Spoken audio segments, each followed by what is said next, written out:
if you're giving your all the time and constantly pushing as hard as you can, you're hitting this brick wall of 110% and trying to push farther.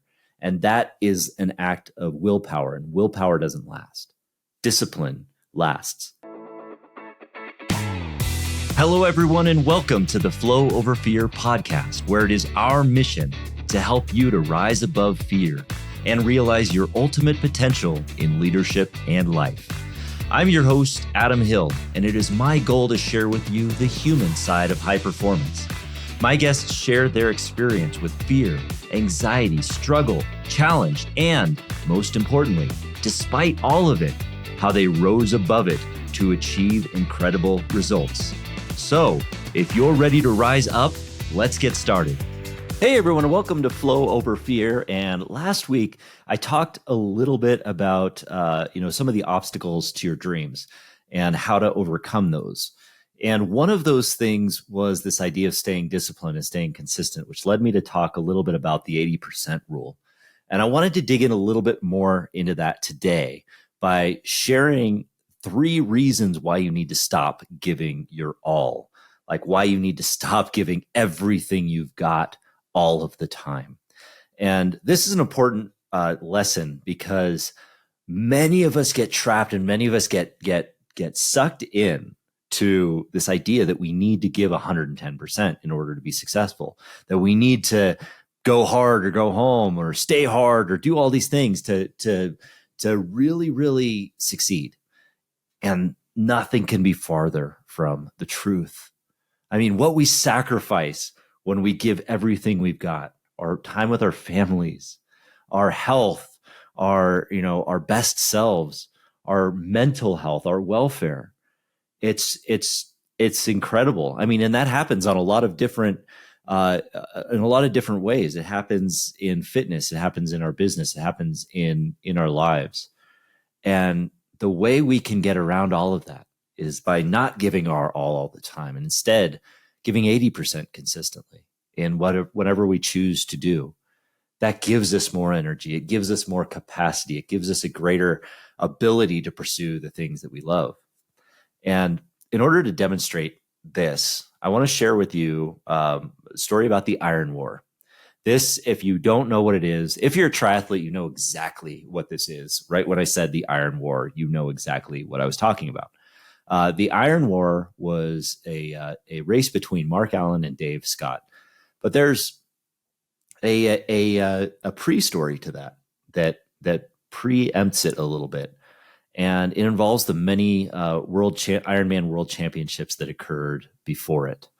And during the 1980s, the days of mullets, giant Oakley sunglasses, and bright neon colors, Mark Allen was a great triathlete, as was Dave Scott. And Dave Scott was continuously winning races all throughout the 1980s. He was always winning the championship, and he was doing really, really great. And Mark Allen would be doing great at shorter course race stuff and things like that, and even some of the bigger races, but he would always, every single year, fall short in the Ironman World Championship. He would start off strong, leading the pack of racers out of the water and onto the bike. And sometime late into the bike or early into the run, every single year, he would start to run out of juice. He would start to fall apart a little bit. Other racers would start to pass him, and he would end up losing the race or give up completely or drop out of the race completely. And in 1989, Allen met with Phil Maffetone, who was a physician and endurance coach who had a unique approach to Ironman training or to endurance training that involved heart rate. So by training with heart rate, an athlete could better manage their effort levels. And specifically, Maffetone had a formula that said, take 180 and you subtract your age, and what you get is your maximum aerobic heart rate. And more often than not, this heart rate level came out to be about 80% of maximum heart rate, somewhere around there. So you can kind of see where I'm going with this 80% rule, right? So so the theory was that by training underneath that heart rate that was about 80%, athletes could have the most optimal effect on their training and improve their race ability. And so Mark Allen implemented this strategy with discipline. And over the course of that year, he trained under that heart rate. And one of the harder things was that he had to slow down a lot during training. And when other triathletes are passing you in training during the course of that and running circles around you on the track, they were all wondering what the hell he was doing, why he was slowing down. What did he give up on the season? What happened? But here's the thing: he started getting faster under that heart rate. He started getting faster under that 80%, even with the same effort. And his 80% was becoming everybody else's 110%. Then he got to race day.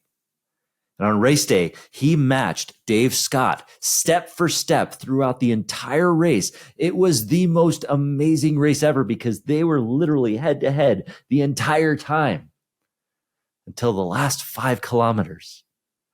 Once they reached that last 5 kilometer point, Allen proved that he had a little bit more in the tank, that he had more to give.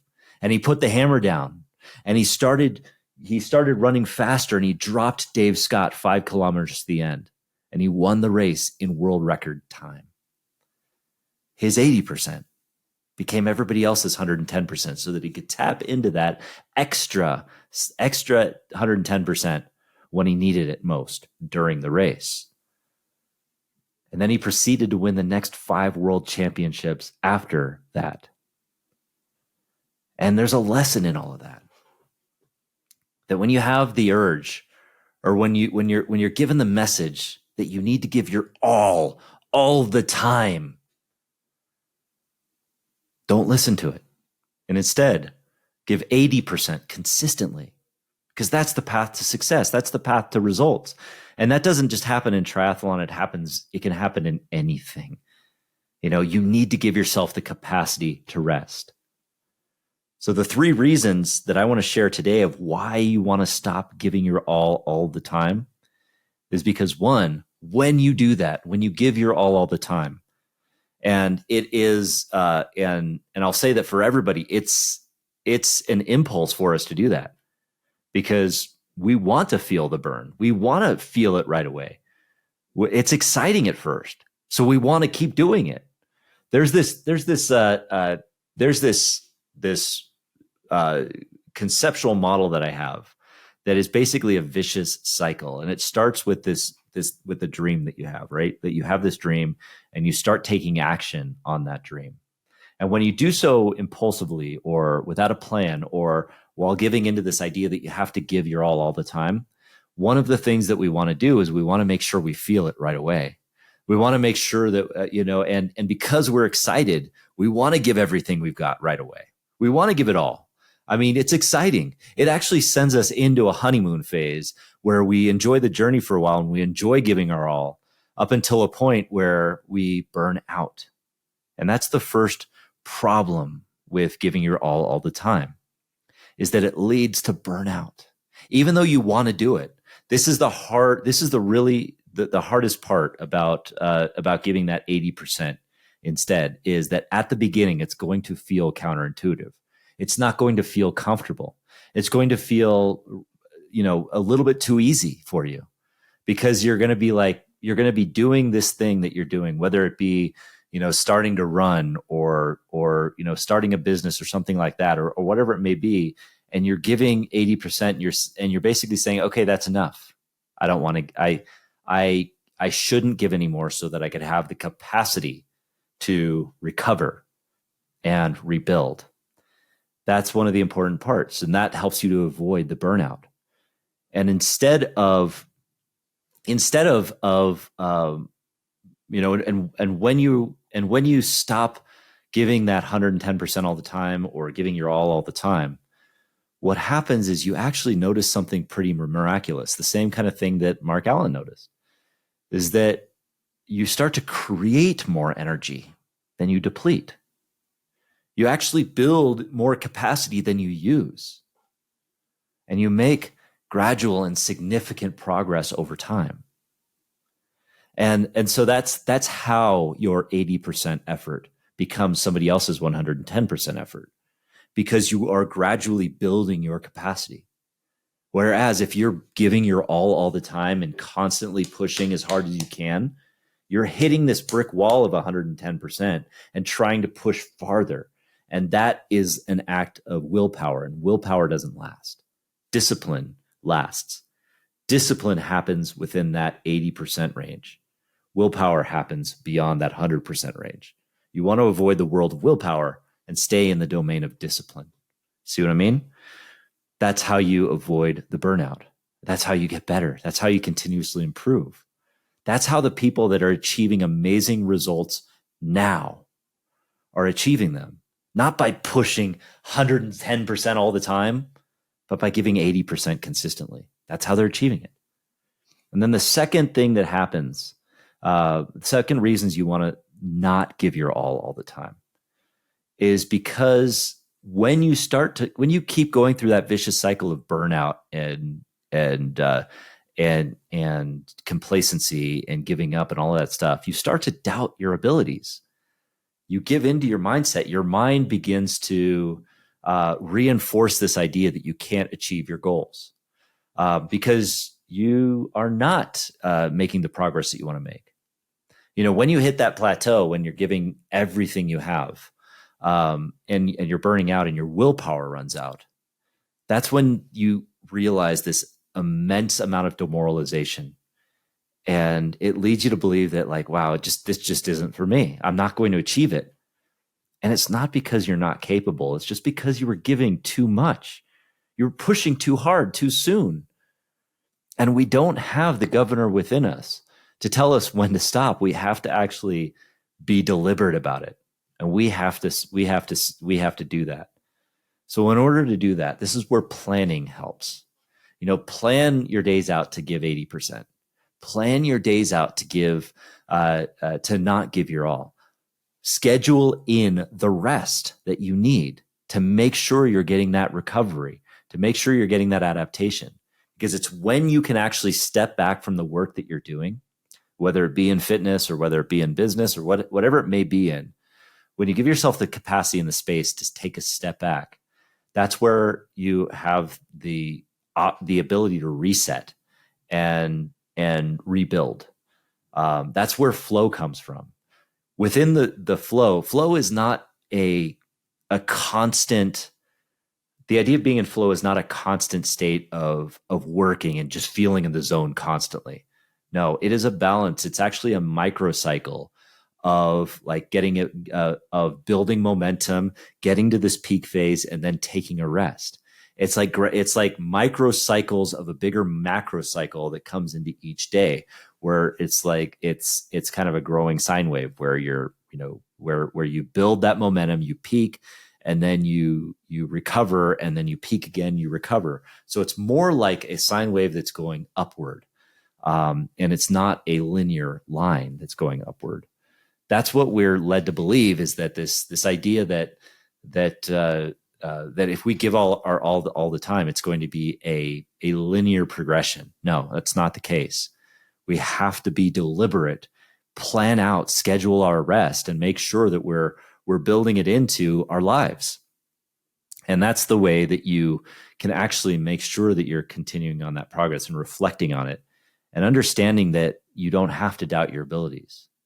So I've talked in the past about the vision and reflection funnel, because one of the ways in which you can start to rise above doubting your abilities and start to really recognize that you can achieve great things is to reflect on not just the daily wins, but the daily wins, the weekly wins, the quarterly wins, and of course, the yearly wins. Look at what you've accomplished.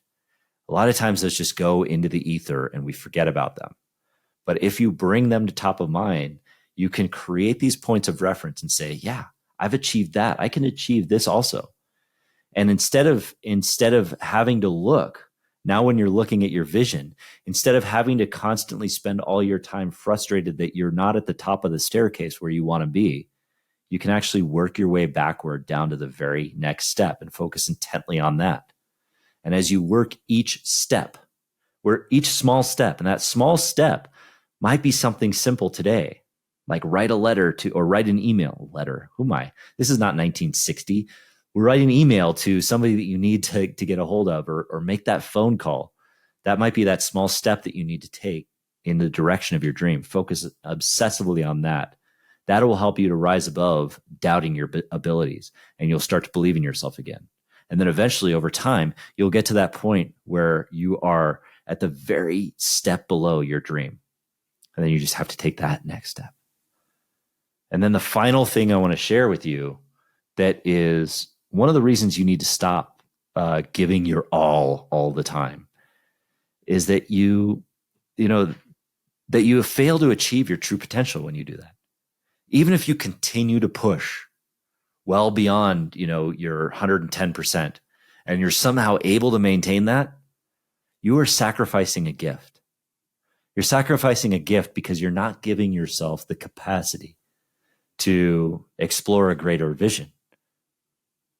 Part of being a visionary, as if you are an achiever or an aspiring achiever, that's part of it, is being a visionary. If you want to be a visionary, you have to give yourself the time to visualize, the capacity to visualize. That requires space.